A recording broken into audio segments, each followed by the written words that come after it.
చంద్రాల్ sir పనులల్లనే కాదుల్లా మాటల్లో కూడా రువ్వడి పెంచిండు. Rocket కాదు కాదు అంతకంటే ఎక్కువ స్పీడ్తో దంచి కొడుతున్నాడు స్పీచ్లు. ఇలా పోలవరం కట్టకాడ ఆయన మీటింగ్లో చూడుర్రి జరంత ఫైటింగ్ చేస్తాడు అయ్యింది చంద్రాల్ సారు అన్నట్టే మాట్లాడిండు మాటలు. ఉగ్ర నరసింహుడు ఉరుకొస్తుంటే ఎట్లుంటుందో చంద్రాల్ సారు తమ్ముళ్ళు అనుకుంటా మైక్ ముందల మాట్లాడుతుంటే అట్లనే ఉంటది. పోలవరాన్ని గట్టి తెలుగు జాతికి అంకితం చేస్తాని పట్టుబట్టి పనులు చేపిస్తున్నాడు కదా సీఎం సారు. అగో అదే ప్రాజెక్టులో స్పిల్వే క్రస్ట్ గేట్లను పెట్టేందుకు పని షురువు చేసిండు చంద్రాల్ సారు. అనుకున్నట్టుగానే గంగమ్మకు పూజలు చేసి పూలు చల్లి బతి పట్టిండు. ఆడికెళ్ళి చక్కన పసుపు తమ్ములు పెట్టిన మీటింగ్ కాడికి పోయి చూడండి మోడీ సార్ని ఏమంటున్నాడో. ఈ రోజు మనం ఈ ప్రాజెక్టు పూర్తి చేస్తా ఉంటే ప్రధానమంత్రి నరేంద్ర మోడీ గారు ఈ పక్క వచ్చి చూసే ప్రయత్నం కూడా చేయలే. అంటే ఇది జాతి గౌరవం, జాతికి గర్వ కారణం. మళ్ళీ ఇలాంటి ప్రాజెక్టు దేశంలో ఎక్కడా కట్టలేం, సమీప భవిష్యత్తులో కూడా అవకాశం లేదు. కానీ ఆంధ్రప్రదేశ్లో ప్రాజెక్ట్ అంటే ప్రధానమంత్రికి చాలా చిన్న చూపు. అంతేకాదు కేసీఆర్ సార్ను ఏం అనకుండానే అన్నంత పని చేసిండు చంద్రాల్ సారు. కేసీఆర్ అంతా కూడా ఏ విధంగా పనిచేస్తున్నా అంటే ఆంధ్రప్రదేశ్ ఇంకా అభివృద్ధి కాకూడదని ఆలోచిస్తున్నారు, అడ్డంకులు సృష్టిస్తున్నారు. నేను ఒకటే చెప్పాను, 2 రాష్ట్రాలు బాగుపడాలి, తెలుగు జాతి బాగుండాలని నేను చెప్తే కాదు ఆంధ్రప్రదేశ్ మాత్రం అభివృద్ధి కాకూడదని నిన్న కూడా ఒరిస్సాకు పోయినప్పుడు అక్కడ కూడా చర్చించారని చెప్పి పేపర్లో వచ్చింది.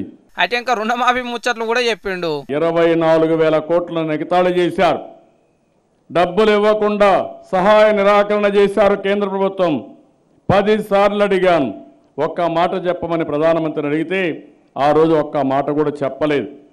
నేను ఒకటే ఆలోచించాను, దేశంలో ఎవరు ఆలోచించలేదు, మన దగ్గర డబ్బులు లేవు, సంకల్పం ఉంది, కానీ ఎట్టి పరిస్థితుల్లో ఇవ్వాలనే ఉద్దేశంతోనే 24,000 కోట్ల రూపాయలు ఒక్కొక్క రైతుకి 1,50,000 రూపాయలు రుణ విముక్తి చేసిన ఏకైక ప్రభుత్వం ఈ తెలుగుదేశం ప్రభుత్వం అని చెప్పి కూడా నేను మీకు తెలియజేస్తున్నా. తర్వాత అందరూ చేస్తున్నారు. ఇప్పుడు ధనిక రాష్ట్రం తెలంగాణ కూడా 1,00,000 రూపాయలే చేశారు, మనం 1,50,000 చేశాం. అట్లనే పోలవరం ప్రాజెక్ట్ ఎంత గొప్పదో చెప్పుకుంటూ అవార్డు వచ్చిన ముచ్చటే చెప్పిండు సారు. పోలవరం ప్రాజెక్ట్ ని best implementation of water resource project గా 2019 గుర్తించారు.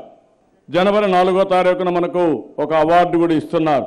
దేశంలోనే ఇది ఒక మంచి ప్రాజెక్ట్, ఇది తక్కువ ఖర్చు ఎక్కువ ఆదాయం, ఆంధ్రప్రదేశ్కు జీవనాడి, వ్యవసాయానికి చాలా ఉపయోగంగా ఉండే అవకాశం ఉంటుంది. వింటున్నారా? జనవరి 4వ తారీఖు నాడు పోలవరం ప్రాజెక్టుకు అవార్డు ఇస్తున్నారట.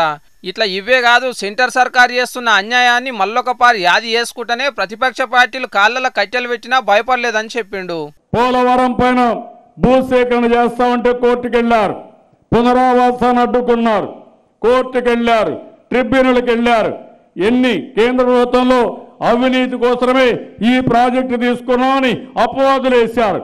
నేను ఎక్కడన్నా భయపడుంటే తమ్ముళ్ళు ఆడబిడ్డలు మీరు గుర్తుపెట్టుకోవాలి, ఈ ప్రాజెక్టు వచ్చేదా, ఈ ప్రాజెక్టు రాకపోతే మీ భవిష్యత్తు ఏంటో ఒక్కసారి ప్రతి ఒక్కరు రాష్ట్రంలో ఉండే వ్యక్తులు గుండె మీద చేసుకొని ఆలోచించాల్సిందిగా నేను మిమ్మల్ని అందరినీ కోరుతున్నా. ఇవేనా ఇంకా చాలా ముచ్చట్లే మాట్లాడిండు చంద్రాల్ సారు.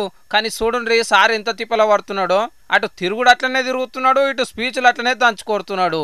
మరి ఓట్లు దగ్గర పడుతున్నాయి కదా, అట్లనే ఉంటది కానీ అని అనుకుంటున్నారు పబ్లిక్.